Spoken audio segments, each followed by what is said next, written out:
memahami tentang Makkiyah dan Madaniyah. Selamat menyaksikan. Sudah. Baik, materi yang pertama, pengertian Makkiyah dan Madaniyah. Ada beberapa perspektif dalam mendefinisikan terminologi Makkiyah dan Madaniyah. Di antaranya, masa turunnya, objek pembicaraan, tempat turunnya, dan tempat pembicaraannya. 1. Dari perspektif masa turunnya dapat didefinisikan kedua terminologi tersebut menjadi sebagai berikut. A. Makkiyah adalah ayat-ayat Al-Quran yang diturunkan sebelum Rasulullah SAW berhijrah ke Madinah, meskipun turunnya ayat tersebut bukan di sekitar Mekah. B. Madaniyah adalah ayat-ayat Al-Quran yang diturunkan setelah Rasulullah SAW berhijrah ke Madinah, meskipun turunnya ayat tersebut bukan di sekitar Madinah. 2. Dari perspektif objek pembicaraannya dapat didefinisikan kedua terminologi tersebut menjadi sebagai berikut. A. Makkiyah adalah ayat-ayat yang diserukan untuk orang-orang Mekah. B. Madaniyah adalah ayat-ayat yang disuruhkan untuk orang-orang Madinah. 3. Dari perspektif tempat turunnya dapat didefinisikan kedua terminologi tersebut menjadi sebagai berikut. A. Makkiyah adalah ayat-ayat yang turunnya di Mekah dan di sekitarnya seperti Mina, Arafah, dan Hudaibiyah. B. Madaniyah adalah ayat-ayat yang turun di Madinah dan sekitarnya seperti Ubud, Kubah, dan Sul'ah. 4. Dari perspektif tema pembicaraan akan disinggung lebih terinci dalam uraian karakteristik kedua klasifikasi tersebut. 4. Dari perspektif tema pembicaraan akan disinggung lebih terinci dalam uraian karakteristik kedua klasifikasi tersebut.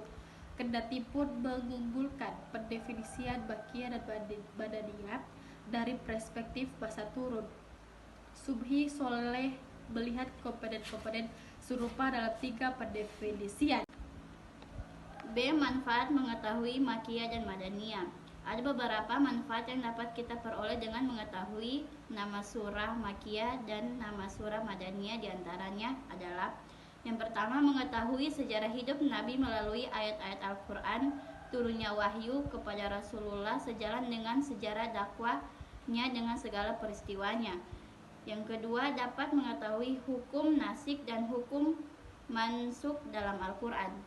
Apabila ada 2 ayat atau beberapa ayat dalam Al-Quran yang berada satu tema pembahasan, sedangkan hukum dalam satu ayat tersebut berbeda dengan hukum pada ayat yang lain, lalu diketahui bahwa salah satu ayat tersebut adalah 2 Makkiyah sedangkan yang lainnya adalah Madaniyah, maka kita dapat menetapkan maka ayat Madaniyah tersebut menjadi nasik atau pengganti dari ayat Makkiyah tersebut, karena ayat Madaniyah diturunkan lebih akhir dari ayat Makkiyah. Dalam kaidah husnul fikih, yang turun lebih akhir menghapus ayat yang turun terlebih dahulu. Yang ketiga, mengetahui dan memahami perkembangan hukum syariat Islam dalam membina individu dan masyarakat Islam yang lebih baik dari sebelumnya. C. Perbedaan dan pembagian surah Makkiyah dan Madaniyah.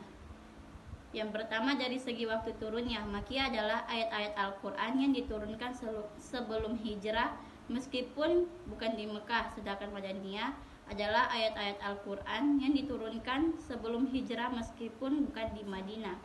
Yang kedua, dari tempat turunnya, Makkiyah adalah ayat-ayat Al-Quran yang diturunkan di Mekah dan sekitarnya seperti Mina, Arafah, dan Hudaibiyah.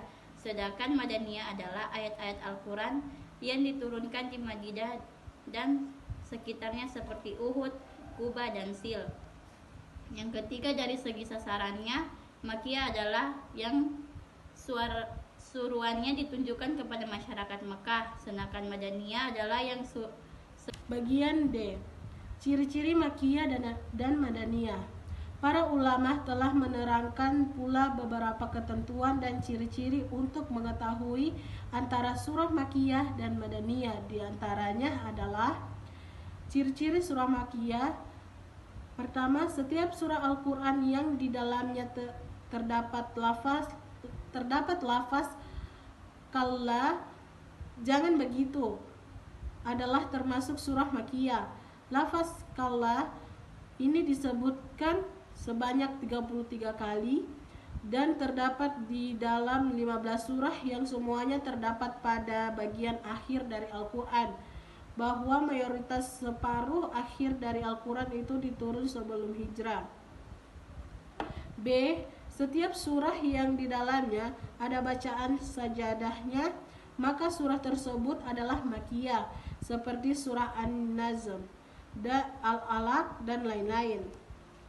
C. Setiap surah yang diawali ataupun yang dibuka dengan huruf hijaiyah, maka ia adalah Makkiyah, seperti surah Al-Araf, Yunus, Hud, Yusuf, Ibrahim, Al-Hijr, dan lain-lain sebagainya, kecuali dua surah panjang, yaitu Al-Baqarah dan Al-Imran, yang keduanya adalah Madaniyah. Sementara itu, beberapa ciri surah Madaniyah diantaranya adalah: A. Setiap surah yang membahas secara terperinci tentang hukum, ibadah, dan interaksi sesama manusia. B. Setiap surah yang menjelaskan secara terperinci tentang jihad dan segala ketentuannya. C. Setiap surah yang menerangkan secara terperinci tentang orang-orang munafik dan segala sifat, cara-cara, dan tipu dayanya terhadap dakwah Islamiyah. D. Membuat batahan bagi ahlul Alkitab, Yahudi, dan Nasrani. E. Terdapat kalimat orang-orang yang beriman pada ayat-ayatnya. Ciri-ciri surah Makkiyah. 1. Terdapat sujud dalam surah ini. 2. Setiap surah yang terdapat lafaz kala adalah Makkiyah. 3. Diawali dengan huruf-huruf muqatta'ah atau terputus seperti alif lam mim, alif lam ro, to sin mim, ha mim, nun, dan qaf. 4. Surah-surah Makkiyah adalah pendek-pendek. 5. Ayat-ayat Makkiyah pada umumnya berkenaan dengan tauhid dan upaya pembersihan masyarakat dari penyembahan berhala dan syirik. 6. Tasyri' dan pensyariatan hukum dalam ayat-ayat ini sangat sedikit. 7. Pada ayat-ayat ini banyak mengandung kisah-kisah mengenai riwayat hidup dan kisah-kisah para nabi. 8. Pada ayat-ayat ini banyak mengandung mukjizat dan kefasihan yang kuat. 9. Ayat-ayat ini mempunyai audiens khusus seperti Ya Bani Adam dan Ya Ayuhan Nasu. Selanjutnya, ciri-ciri surah-surah Madinah. 1. Terdapat kewajiban-kewajiban dan hukum-hukum dalam surah ini. 2. Surah-surah Madinah pada umumnya panjang-panjang. 3. Ayat panjang-panjang. 4. Menjelaskan aturan-aturan kota dan Ya Ayuhan Nasu. Selanjutnya, ciri-ciri surah-surah Madinah. 1. Terdapat kewajiban-kewajiban dan hukum-hukum dalam surah ini. 2. Surah-surah Madinah pada umumnya panjang-panjang. 3. Ayat panjang-panjang. 4. Menjelaskan aturan-aturan kota, pengadilan, kemasyarakatan, pemerintahan, aturan-aturan peperangan dan perdamaian yang merupakan ciri-ciri terpenting surah-surah Madinah. 5. Ayat-ayat ini ditunjukkan kepada orang-orang yang beriman. Ya ayyuhalladzina amanu. 6. Ayat-ayat ini menjelaskan tentang akidah-akidah ahli kitab dan mengajak mereka kepada agama Islam. 7. Menjelaskan keadaan dan tindakan-tindakan kaum munafik dan sikap kaum muslimin dan Nabi Shallallahu Alaihi Wasallam terhadap mereka. Ciri-ciri ini bukanlah merupakan ciri-ciri yang pasti dan tetap, dan pada keduanya terhadap pengecualian. Misalnya surah Al-Baqarah walaupun berisi tentang kisah Nabi Adam, tapi bukanlah surah Makkiyah. Padahal jika sesuai dengan kriteria di atas, maka seharusnya merupakan surah Madaniyah. Ciri-ciri surah Makkiyah. 1. Terdapat sujud dalam surah ini. 2. Setiap surah yang terdapat lafaz kala adalah makiyah. 3. Diawali dengan huruf-huruf muqatta'ah atau terputus seperti alif lam mim, alif lam ro, to sin mim, ha mim, nun, dan qaf. 4. Surah-surah makiyah adalah pendek-pendek. 5. Ayat-ayat makiyah pada umumnya berkenan dengan tauhid dan upaya pembersihan masyarakat dari penyembahan berhala dan syirik. 6. Tasyri' dan pensyariatan hukum dalam ayat-ayat ini sangat sedikit. 7. Pada ayat-ayat ini banyak mengandung kisah-kisah mengenai riwayat hidup dan kisah-kisah para nabi. 8. Pada ayat-ayat ini banyak mengandung mukjizat dan kefasihan yang kuat. 9. Ayat-ayat ini mempunyai audiens khusus seperti Ya Bani Adam dan Ya Ayuhan Nasu. Selanjutnya, ciri-ciri surah-surah Madinah.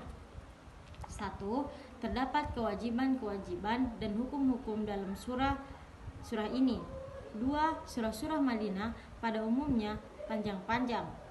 3. Ayat panjang-panjang. 4. Menjelaskan aturan-aturan kota. Semua ayat-ayatnya adalah merupakan ayat-ayat pendek dan memiliki ciri-ciri surah makiyah namun turun di Madinah. Cara mengetahui makiyah dan Madinah. Dalam menetapkan mana yang termaksud kategori ayat-ayat Al-Quran makiyah dan madaniyah, para sarjana muslim berpegang teguh pada dua perangkat pendekatan, yaitu 1. Pendekatan transmisi atau periwayatan. 2. Metode pertandingan atau kias. Baiklah, mungkin hanya ini yang dapat kami sampaikan. Mungkin hanya ini yang bisa kami sampaikan dalam materi kami. Apabila ada kesalahan kata dari pemateri, mohon dimaafkan. Wabillahi taufiq wal hidayah. Wassalamualaikum warahmatullahi wabarakatuh.